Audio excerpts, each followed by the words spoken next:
So mayong adlaw ninyo diha mga ka-farmers, Luzon, Visayas ug Mindanao ug sa tibuok kalibutan. So karon mo update ta sa atoang asola. So dugay-dugay na nga wala ta ka-update sa atoang asola. So mao kuning isa ka mini fan nako para sa asola mga ka-farmers. So last 2 days ago nagkuha ko pagkaon aning manok asola.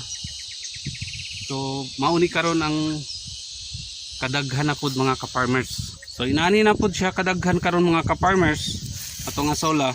So makita ninyo nga murag nagalaya.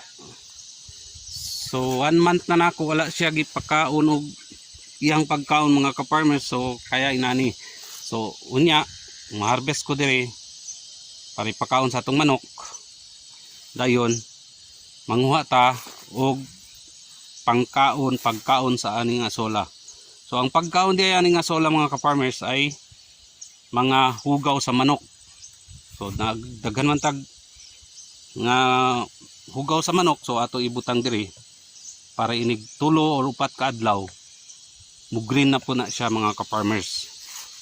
So karon manguha ta og asola para ihatag sa atong manok mga ka-farmers.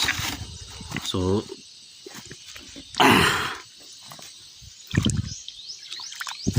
manguha ta para gamay-gamay na lang ni mga ka-farmers.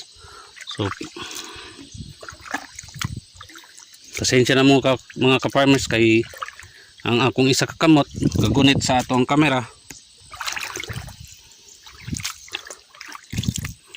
Pag gumana ni mga ka-farmers, ako ang ibutang og hugaw sa manok para mauwi silbing pagkaon niya. So ang asola ipakaon sa manok, ang hugaw sa manok ipakaon sa asola. So recycle lang mga ka-farmers, diba? So mauna ni akong nakuha mga ka-farmers na asola. So makita nato na daghan paghihapon sa fan. So ipakaon na nato ni sa atong manok mga ka-farmers. Mao pa lang atong gibutang mga ka-farmers na naay manok ni duol kay kaon siya. So ato ning iyabo para daghan. So inani lang mga farmers ato iyabo. So atong makita sila ha. Dili man tanan ilang kaunon, pero mukaon na sila asola. So kahig-kahig sa pang uban wala pa diari.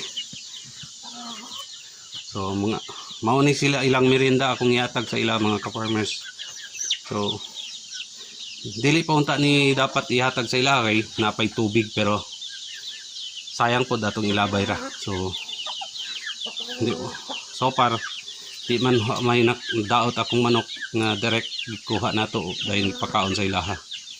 So karon mangita tawag hugaw sa manok mga ka-farmers. So sama ni ani na hugaw sa sulod. So ato nang puniton mga ka-farmers. Ani. So gadala tag silhig para makuha nato. So dire natay pugaran mga ka-farmers, pugad sa atong manok. Pero katong isa wala pay sulod kani. Uy, nanay tulo. So tulo kaday kaupat karong adlaw, supat unya dire. Uy, nagalumlum na ni mga ka-farmers. Atong lantawon kung pila ka buki ang itlog.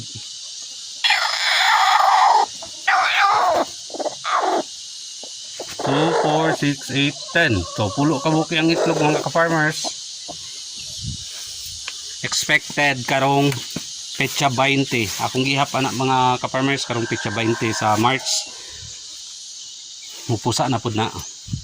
So pasama ni ani mga ka-farmers ang iti sa manok na adire. So atong silhigon, atong puniton ug ibutang diari sa sudlanan. So diri ra gatulugan akong mga manok mga ka-farmers. So napay pugad diri pero wa pa ni ka butang og itlog diri. So puniton sa nako mga ka-farmers ang ugaw sa manok. So napuno atong sudlanan sa ugaw sa manok mga ka-farmers. So kani ubay-ubay na ni siya mga ka-farmers. Pwede na ni dili na nato kuhaon tong didto sa sulod sa tangkal. So makita ninyo mga ka-farmers, ispino kayo. So nagyapon ning siya mga baga sulod. So dadto nato dito sa ato ang mini fan.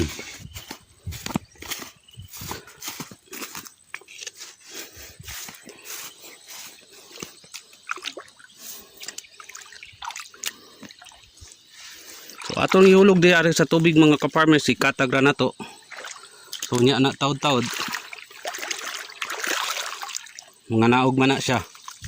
So mauning silbi pagkaon sa ato ang asola mga ka-farmers.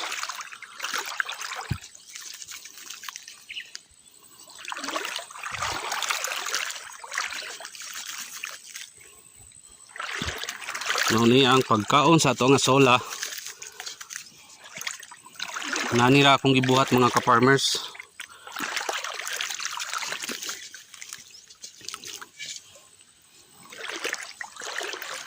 So 3 to 4 days makita nato nga green na pud na iyahang dahon. So inana ra mga ka-farmers, kasimple. So hugaw sa manok ihatag sa asola, dahil ni-harvest ang asola ihatag sa manok, di ba, recycle mga ka-farmers. So inana lang. So inana lang mga ka-farmers, kasimple, di ba? Ang asola ihatag sa manok, ang hugaw sa manok ihatag sa asola. So recycle siya. So mao na kini ang resulta sa atong asola mga ka-farmers.